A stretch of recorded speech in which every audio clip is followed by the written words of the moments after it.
Hello dear students, कैसे हैं आप सभी।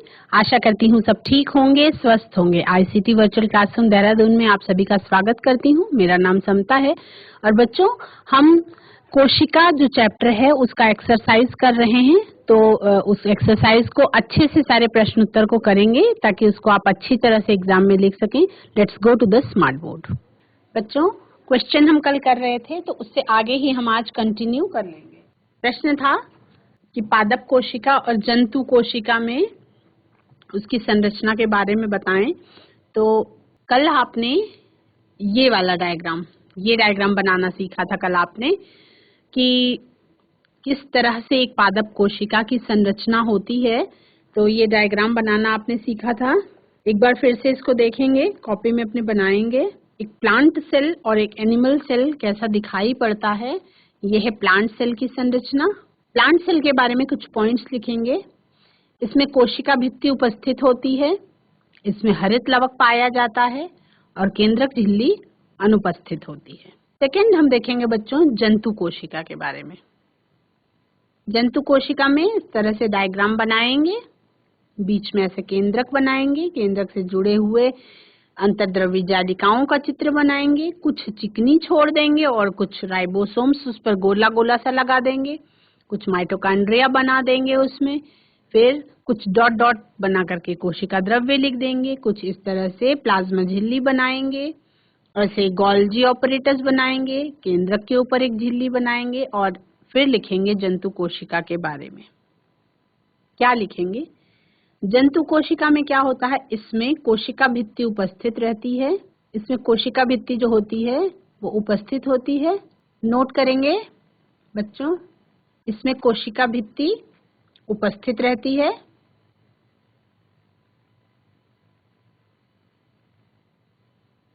जंतु कोशिका में कोशिका भित्ति अनुपस्थित रहती है, यानी कि एब्सेंट रहती है, प्रेजेंट नहीं रहती। प्लांट सेल में कोशिका भित्ति प्रेजेंट होती है और जंतु कोशिका में कोशिका भित्ति जो है वो अनुपस्थित होती है, यानी कि सेल वॉल प्रेजेंट नहीं होती है। जंतु कोशिका में हरित लवक नहीं पाया जाता है, इसमें केंद्रक झिल्ली उपस्थित रहती है। ठीक है।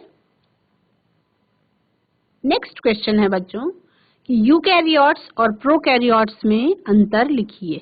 यूकैरियोट्स और प्रोकैरियोट्स में अंतर लिखिए। उत्तर है यूकैरियोट्स। यूकैरियोट्स क्या होते हैं? वे जीव जिनकी कोशिकाओं में केंद्रक झिल्ली होती है उन्हें यूकैरियोट्स कहते हैं। इसमें सभी बहुकोशिकीय जीव शामिल हैं। The cells having a well-organized nucleus with a nuclear membrane are termed as eukaryotic cells. The cells having a well-organized nucleus with a nuclear membrane are termed as eukaryotic cells. The organisms with these kind of cells are called eukaryotes.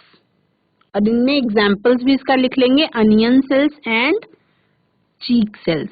Prokaryotes क्या होते हैं उनके बारे में लिखेंगे। Prokaryotes वे जीव जिनकी कोशिकाओं के केंद्रक झिल्ली विहीन होती है उन्हें प्रोकैरियोट्स कहते हैं। वे जीव जिनकी कोशिकाओं के केंद्रक झिल्ली विहीन होती है उन्हें प्रोकैरियोट्स कहते हैं। उदाहरण जीवाणु और नीलहरित शैवाल। उदाहरण क्या है? जीवाणु और नीलहरित शैवाल। प्रोकैरियोट्स क्या होते हैं? The cells having nuclear material without nuclear membrane are termed as prokaryotic cell. The organisms with these kind of cells are called prokaryotes.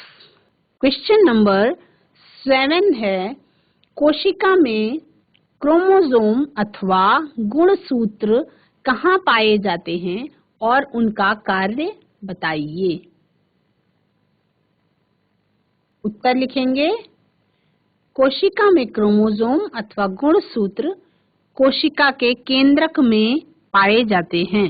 Chromosomes are found in the nucleus of the cell. Full stop.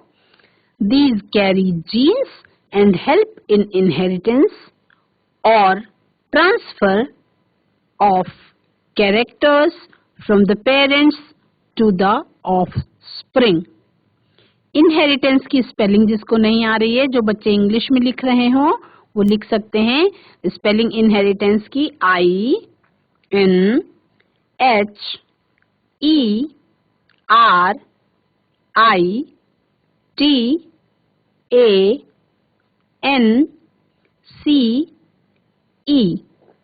Inheritance. Of spring की spelling जिसको नहीं आ रही है वो लिख लेगा OFFSPRING, of spring. ठीक है। क्रोमोसोम का कार्य क्या है? क्रोमोसोम का कार्य कोशिका के केंद्रक में एक धागे जैसी संरचना पाई जाती है। कोशिका के केंद्रक में एक धागे जैसी संरचना पाई जाती है जिसे क्रोमोसोम या गुणसूत्र कहते हैं। जिसे क्रोमोसोम या गुणसूत्र कहते हैं। ये जीन जैसे आनुवांशिक पदार्थों का वहन करते हैं। ये जीन जैसे आनुवांशिक पदार्थों का वहन करते हैं जो आनुवांशिक सूचनाओं को एक पीढ़ी से दूसरी पीढ़ी तक ले जाते हैं। ये जीन जैसे आनुवांशिक पदार्थों का वहन करते हैं जो आनुवांशिक सूचनाओं को एक पीढ़ी से दूसरी पीढ़ी तक ले जाते हैं। सजीवों में कोशिका, नेक्स्ट क्वेश्चन है, सजीवों में कोशिका मूलभूत संरचनात्मक इकाई है, समझाइए। क्वेश्चन लिखेंगे बच्चों। Cells are the basic structural units of living organisms. Explain. अब आपको अगर समझ में आया था पाठ पढ़ते समय तो आंसर करना बहुत इजी है। अगर आपको नहीं समझ में आया होगा तो आप आंसर नहीं लिख पाएंगे। लेकिन एक बार अब आंसर भी करवाया जा रहा है तो आप लिखना सीखो कि किस तरह से जब प्रश्न आता है तो उसके किस तरह से आंसर उसको किया जाता है। उत्तर लिखेंगे। जिस प्रकार विभिन्न ईंटों को जोड़कर जिस प्रकार विभिन्न ईंटों को जोड़कर भवन का निर्माण किया जाता है, उसी प्रकार विभिन्न कोशिकाएं एक दूसरे से जुड़कर प्रत्येक शरीर का निर्माण करती हैं। ईंट भवन का संरचनात्मक इकाई होता है। ठीक उसी प्रकार कोशिका ऊतक का, ऊतक अंगों का और कई अंग मिलकर एक शरीर बनाते हैं। इस प्रकार कोशिका सजीवों में कोशिका मूलभूत संरचनात्मक इकाई है। इस प्रकार कोशिका सजीवों में कोशिका मूलभूत संरचनात्मक इकाई है। क्वेश्चन 9 है बच्चों, बताइए कि अब इस क्वेश्चन का आंसर जो बच्चे इंग्लिश में लिखना चाहते हैं वो भी नोट करें। Answer number 8, both bricks in a building, BRICKS, bricks, INN, a building building and and cells cells cells in the living organisms are basic structural units. Full stop लगा देंगे. जो बच्चे इंग्लिश में क्वेश्चन आंसर कर रहे हैं वो note करेंगे. All basic functions for the organism survival, all basic functions for the organism survival take place inside the cell. As bricks assemble to make a building, as bricks assemble to make a building,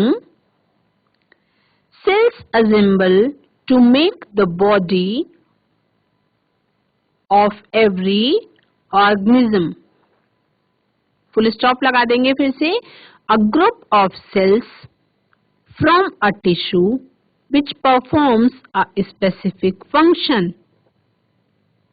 A group of cells from a tissue which performs a specific function. A group of tissue forms an organ, and in the same way a group of organs form an organism. That's why cells are considered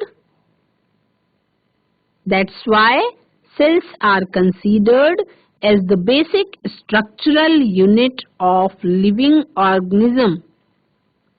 अब इसमें आप चाहो तो चित्र बना करके भी दिखा सकते हो. अगर आप इसमें चाहो तो आप दीवार का चित्र बना करके भी दिखा सकते हो. क्वेश्चन नंबर 9 है, बताइए कि क्लोरोप्लास्ट अथवा हरित लवक केवल पादप कोशिकाओं में ही क्यों पाए जाते हैं. का उत्तर लिखेंगे. पादप अपना भोजन स्वयं प्रकाश संश्लेषण की क्रिया द्वारा बनाता है, जबकि प्रकाश संश्लेषण में क्लोरोफिल की आवश्यकता होती है, जिसे क्लोरोप्लास्ट कहते हैं. ये पौधों और उसकी पत्तियों को हरा रंग प्रदान करता है, इसीलिए यह पौधों के लिए महत्वपूर्ण है. इंग्लिश वाले बच्चे लिख सकते हैं, chloroplasts are found in plant cells only because chloroplasts contain chlorophyll which is essential for photosynthesis. Full stop. Chlorophyll traps cell energy and use it to prepare food for plants. अब कुछ प्रश्न उत्तर और करेंगे आपकी जानकारी के लिए. कोशिका क्या है? सजीवों के संरचनात्मक, इसको साथ साथ याद करते हुए चलेंगे. कोशिका क्या है? सजीवों के संरचनात्मक एवं क्रियात्मक इकाई को कोशिका कहते हैं. सजीवों के संरचनात्मक एवं क्रियात्मक इकाई को कोशिका कहते हैं. प्रश्न पूछ रहे, उस यंत्र का नाम बताइए जिससे कोशिका को देखा जा सकता है. यंत्र का नाम क्या है? माइक्रोस्कोप, सूक्ष्मदर्शी. और एक कोशिकीय जीव क्या होते हैं? वो जीव जो एक ही कोशिका से बना हो वह एक कोशिकीय जीव कहलाता है, जैसे अमीबा, पैरामीशियम. कोशिका के किस भाग में कोशिकांग पाए जाते हैं? उत्तर है इसका कोशिका द्रव्य में या साइटोप्लाज्म में. ऊतक क्या है? एक ही प्रकार के कार्य करने वाली कोशिकाओं के समूह को ऊतक कहते हैं. कोशिका के मुख्य अंगक या भाग कौन कौन से हैं? कोशिका के मुख्य अंगक कोशिका झिल्ली, कोशिका द्रव्य और केंद्रक हैं। कोशिका झिल्ली के अंदर पाए जाने वाले कोशिकांगकों के नाम बताइए। इन्होंने लिखा है कोशिका द्रव्य और केंद्रक। प्रश्न पूछ रहा है जीन क्या है?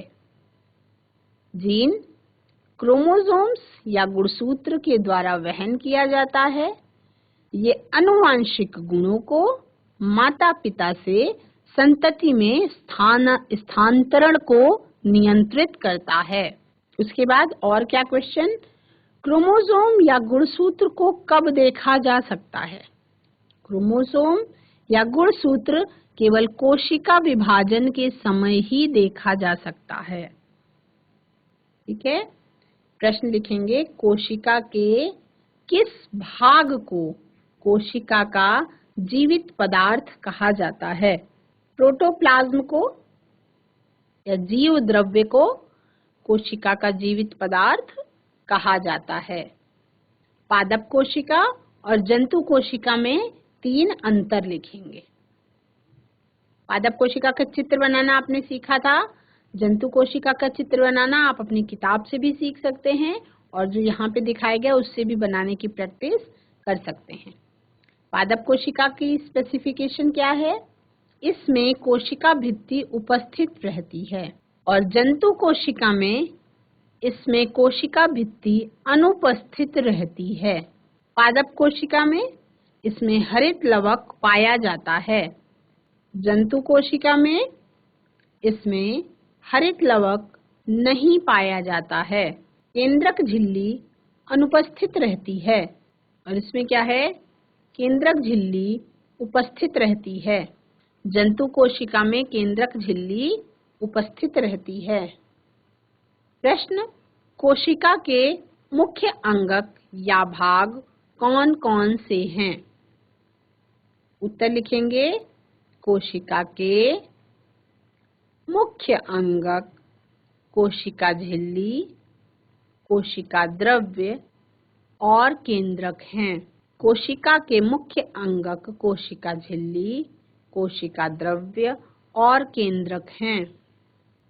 कोशिका झिल्ली के अंदर पाए जाने वाले कोशिका अंगकों का नाम बताइए। कोशिका द्रव्य और केंद्रक। कोशिका के किस भाग को कोशिका का जीवित पदार्थ कहा जाता है? प्रोटोप्लाज्म को या जीव द्रव्य को? क्लोरोप्लास्ट किसे कहते हैं? इसका कार्य लिखो। उत्तर लिखेंगे हरे रंग के प्लास्टिड को क्लोरोप्लास्ट कहते हैं। हरे रंग के लवक को क्लोरोप्लास्ट कहते हैं। उसके बाद ये प्रश्न समझेंगे यूकैरियोटिक और प्रोकैरियोटिक कोशिकाओं में अंतर लिखिए। 2 इस तरह से कॉलम बनाएंगे, बीच में एक मार्जिन देंगे और पहले में लिखेंगे यूकैरियोटिक कोशिका, दूसरे बॉक्स में लिखेंगे प्रोकैरियोटिक कोशिका। अब यूकैरियोटिक कोशिका और प्रोकैरियोटिक कोशिका के बारे में आपने जो पढ़ा है 2-2 पॉइंट्स उस बॉक्स में भरेंगे। 1 नंबर यूकैरियोटिक कोशिका के लिए वे जीव जिनकी कोशिकाओं के केंद्रक में केंद्रक झिल्ली होती है उन्हें यूकैरियोट्स कहते हैं। प्रोकैरियोटिक कोशिका में ऑप्शन नंबर 1 लिखेंगे वे जीव जिनकी कोशिकाओं के केंद्रक झिल्ली विहीन होते हैं उन्हें प्रोकैरियोट्स कहते हैं। का उदाहरण है जीवाणु और नील हरित शैवाल। और यूकैरियोटिक कोशिका का एग्जाम्पल है सभी बहुकोशिकीय जीव। कोशिका द्रव्य में पाए जाने वाले कोशिकांगों के नाम लिखिए। तो कोशिका द्रव्य में पाए जाने वाले कोशिकांगों के नाम लिखेंगे। 1 number mitochondria, 2 number Golgi body, 3 number रिक्तिका या वैक्यूल्स, 4 नंबर राइबोसोम्स, 5वां नंबर लाइसोसोम्स, और कुछ और कोशिकांगों के बारे में मैंने आपको बताया था, जैसे अंतर्द्रव्य जालिका, उसको भी आप इसमें लिख सकते हैं। एक क्वेश्चन और लिख लेंगे बच्चों, केवल एक क्वेश्चन। क्लोरोप्लास्ट पादप कोशिकाओं में क्यों पाया जाता है? इसका उत्तर लिखेंगे। पादप यानी कि पौधे अपना भोजन स्वयं प्रकाश संश्लेषण की क्रिया द्वारा बनाता है, जबकि प्रकाश संश्लेषण में किसकी जरूरत होती है? प्रकाश संश्लेषण में क्लोरोफिल की आवश्यकता होती है, जिसे क्लोरोप्लास्ट या हरित लवक कहते हैं। ये पौधों और उसकी पत्तियों को हरा रंग प्रदान करता है। कौन? हरित लवक। पौधों की पत्तियों में पाया जाने वाला हरित लवक ही उस पौधे के कुछ तने के कुछ भागों को और उसकी पत्तियों को हरा रंग प्रदान करता है, और इसी क्लोरोप्लास्ट के कारण ही प्रकाश संश्लेषण के द्वारा पौधे अपना भोजन बना पाते हैं। इसीलिए क्लोरोप्लास्ट पादप कोशिकाओं में पाया जाता है और ये पौधों के लिए महत्वपूर्ण है। बच्चों, आज आप सभी ने एक्सरसाइज करी, क्वेश्चन आंसर्स किए, इंग्लिश में भी हिंदी में भी, जैसा जिसको समझ में आया हो आप अपने से अच्छी तरह से उसको लिखेंगे कॉपी में और अच्छी तरह से याद करेंगे ताकि एग्जाम में आपको कोई परेशानी ना हो। That's all for today. Have a nice day. Take care.